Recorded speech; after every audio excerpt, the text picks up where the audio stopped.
Dr. Rudel, dear guests, ladies and gentlemen, I feel very honored and privileged to be invited Rudel, dragi dame in gospodje, dragi gostje, v veselje mi je, da lahko spregovorim ob priliki vašega srečanja in sicer Mednarodni simpozij Državljani in demokracija v postsocialističnih komunističnih državah.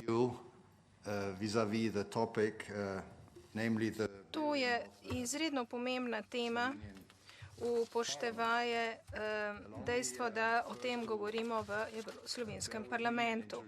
Na začetku naj se predstavim, ime mi je Michael Lange, sem direktor fundacije Konrad Adenauer, urada v Zagrebu. Prišel sem iz Zagreba, pripotoval danes na vaše srečanje. Naša hrvaški urad se ukvarja oziroma pokriva tako Slovenijo kot Hrvaško in z veseljem sem spremljal vaše delo iz urada na Zagrebu.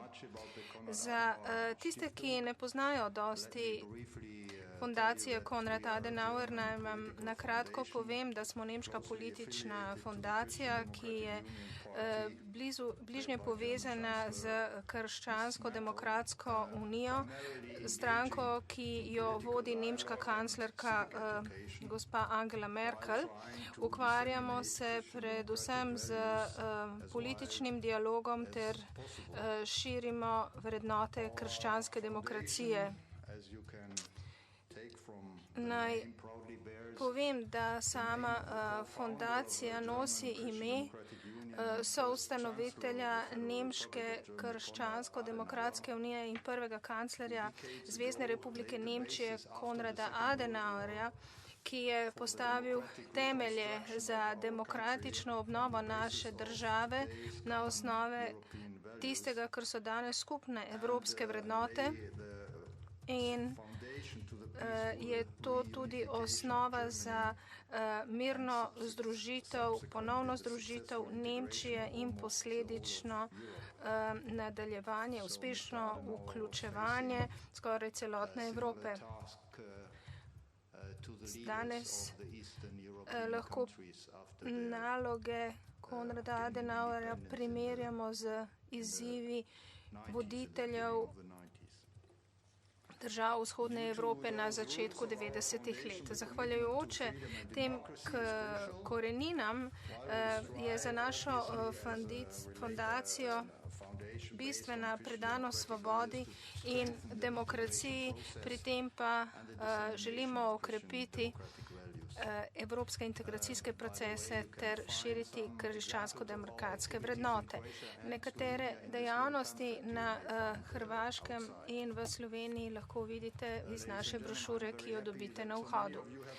Zadovoljen sem, da ste se mnogi udeležili tega pomembnega srečanja danes, ki smo ga organizirali v tesnim sodelovanjem z dragim kolegom Dragom Rudlom in člani Združenja krščanskih poslovnežev Slovenije ter drugih inštitucij, agencij ter združenj. Naj sedaj v imenu predsednika Konrad Adenauer fundacije gospoda Peteringa, ki ga mogoče nekateri poznate, bil je namreč predsednik Evropskega parlamenta in sedaj vodi našo fundacijo in nam pomaga zlasti pri naši udeležbi v jugovzhodnih državah Evrope. Letos beležite v Slovenijo 25 let ponovno pridobljene državne enotnosti in sledili smo do sedaj velike dosežke v Sloveniji, kjer je sedaj možno sodelovanje v pluralističnem demokratičnem sistemu brez strahu.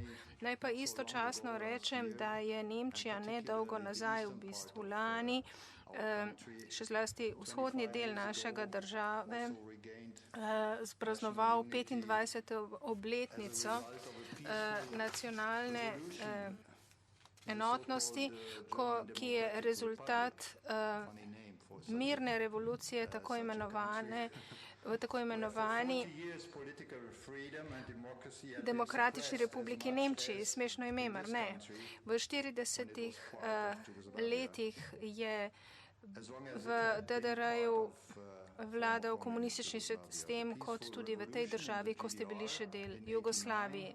Zahvaljujoč mirni revoluciji leta 1989 je končno se zaključilo obdobje dolgega političnega zatiranja, razklanosti in delitev, podobno kot v Sloveniji pred 25 leti.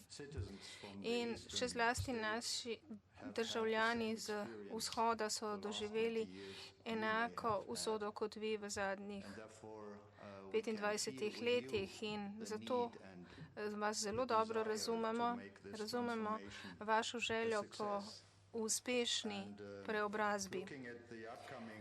Glede na prihodnje razprave na vašem simpoziju danes o vlogu državljanov v tem procesu, se ozrimo nazaj na situacijo v DDR, kjer so ravno tako državljani bili tisti, ki so zrušili komunistični režim in to brez orožja, le tako, da so izrazili svojo željo po spremembi v velikem številu. To so bili precej pogumni ljudje in lahko si predstavljate, vsaj nekateri, kako velik uspeh so dosegli glede na to, da je imel sistem na drugi tanke in strojnice. Pogumno so korakali po cestah in s tem prinesli spremembe ne le v njihove mesta in države, ampak tudi v celotno Evropo. To kaže na možnosti, ki jih prinaša osebna angažiranost državljanov, kaj lahko naredi zaupanje.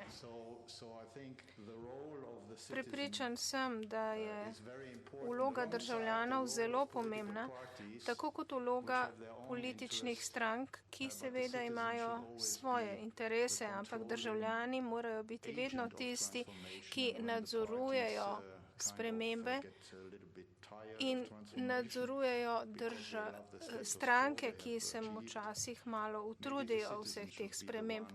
Takrat morajo državljani opozoriti stranke, da mogoče niso dosegli v spremembah tiste točke, z katero bodo državljani zadovoljni.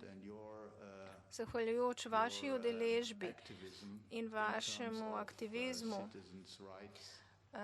na področju državljanskih pravic, zahvaljujoč vašemu delu v sodelovanju z političnimi strankami, pa tudi neodvisno, vse to je